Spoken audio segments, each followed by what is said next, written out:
Li um comentário essa semana num dos meus vídeos e esse comentário me assustou demais, então achei melhor fazer um vídeo sobre esse assunto. E era o comentário de uma pessoa que escolheu estudar para o Enem por questões, e tudo bem, tem várias estratégias, como eu já falei em outro vídeo meu, mas uma das abordagens é estudar por questão, e não tem problema nenhum, ainda mais nesse momento que está quase ao lado do Enem, não dá tempo de se trocar sua estratégia. O melhor a fazer é manter sua estratégia e estudar por questões é algo muito válido. Porém, você tem que fazer isso direito. O comentário da pessoa era o seguinte: Lamber, estou fazendo um monte de questões, estou gostando de estudar por questões, mas eu não estou mais corrigindo como antes, porque está tirando muito tempo, eu estou demorando muito para corrigir as minhas questões. E isso me deixou extremamente preocupado, porque corrigir as questões é a parte mais importante de estudar por questões.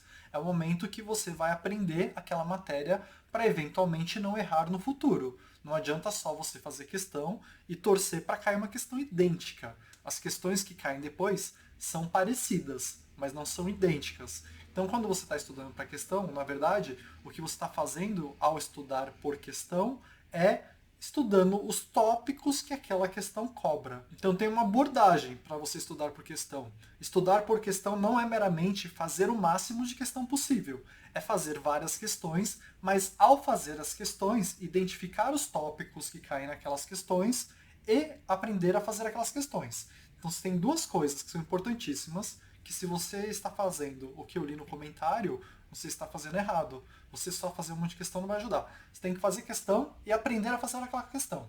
Isso é bom. Caso caia uma questão parecida, você vai ter a chance de acertar aquela questão. Se você nem corrigiu a questão, a chance de você acertar uma questão parecida já é muito reduzida.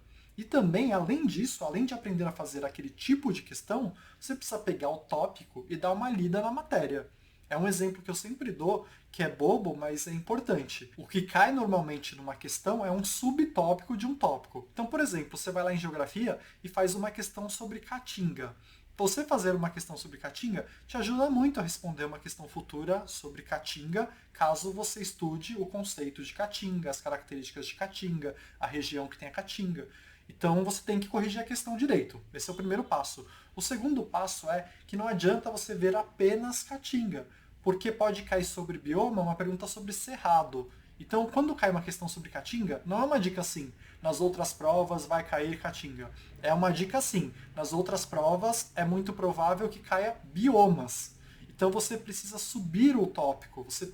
A questão te apresenta um subtópico. E ao fazer a questão e entender a questão, você meio que está aprendendo o subtópico. Mas para você ter um treinamento razoável para a prova, você precisa subir um pouquinho. Você precisa partir do subtópico para o tópico e ver os subtópicos daquele tópico.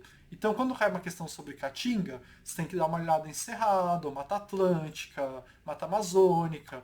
Então, não é tão simples quanto só ver a questão. Então, tá tudo bem você estudar por questão, mas você tem que entender que a questão é um guia, não é necessariamente só aquilo que você tem que estudar. Se você estudar apenas as questões e não der nenhuma lidinha na matéria, você vai estar estudando uma série, um set muito pequeno da matéria. Porque aí a prova teria que ser muito idêntica para você conhecer a maior parte da prova. Então, quando você estudar por questão, você tem que ter essa iniciativa de tentar identificar o tópico e ir atrás do resto. Claro que para umas questões de exatas funciona um pouco melhor, porque primeiro que é mais repetitivo e segundo que em exatas tem uma questão de como fazer aquele tipo de exercício e aquele tipo é quase certeza que cai de novo. Então, por exemplo, você vai fazer uma questão de estequiometria, é muito provável que caia outra questão mudando só os números. Você vai fazer uma questão de sistema em matemática, mesma coisa. Uma questão de equação de primeiro grau, mesma coisa. Então, para exatas, o treino é bem mais importante. Mas, por exemplo, na prova de natureza, se você já for para biologia, o cenário já muda completamente. Não é porque uma prova caiu briófita que na outra prova não vai cair gimnosperma. É o mesmo tópico, com subtópicos diferentes. Não é porque caiu mamífero que vai cair mamífero de novo. Vai cair cordados. Então caiu mamíferos em uma, vai cair aves na outra. Então, para a biologia já é mais complicado, você tem que tomar mais cuidado. E eu posso dar infinitos exemplos para biologia, para história, para geografia. Só que eu já te falei, de biomas é um desses casos. A questão não vai ser de biomas em geral, a questão vai ser de caatinga.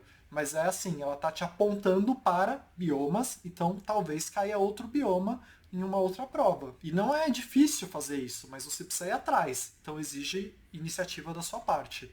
Então é por isso que eu resolvi fazer esse vídeo, porque me assustou. Primeiro me assustou porque a pessoa não estava corrigindo as questões.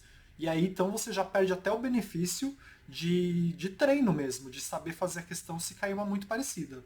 Mas fora isso, além de corrigir direito, você também precisa dar uma estudada na matéria. Então é assim, eu sei que demora mais tempo para fazer isso e você vai fazer menos questões, mas é melhor você fazer 2 provas do Enem aprendendo tudo dessas 2 provas do que fazer 5 provas do Enem, nem corrigir direito e não dar uma lida na matéria.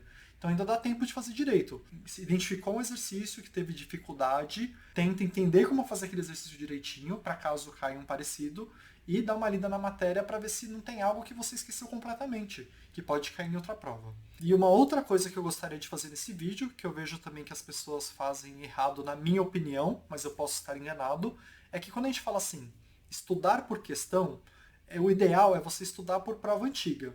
Estudar fazendo simulado é diferente de simplesmente estudar por questão. Quando você faz um simulado, você está mais treinando sua estratégia de prova e o seu tempo de prova do que aprendendo. Quando você quer aprender, é melhor fazer com calma as questões, tentando entender. Não é uma correria. Já simulado é uma correria, porque você tem um tempo. Se você está fazendo um simulado, é para simular a prova no dia real.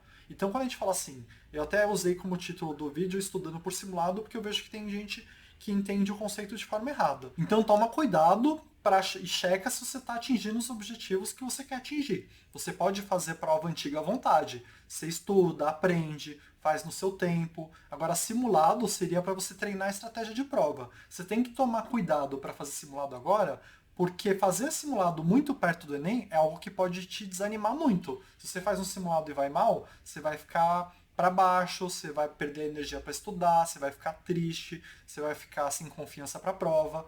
Então toma cuidado. Se você tem problema de tempo de prova, estratégia de prova, ok você fazer um simulado para treinar isso. Agora, se você quer aprender os tópicos que podem cair na prova, o ideal é você pegar a questão antiga e fazer no seu tempo, e aprendendo, e lendo, ver se você entendeu direitinho cada exercício. Então é isso, eu espero que esse vídeo te ajude, espero que não tenha sido tarde demais para te dar essas dicas, porque eu até gosto do método de estudo de estudar por questão, mas desde que você faça direito, né? Porque fazer de qualquer forma sem nem checar a resposta direito não compensa. Então é isso, obrigado.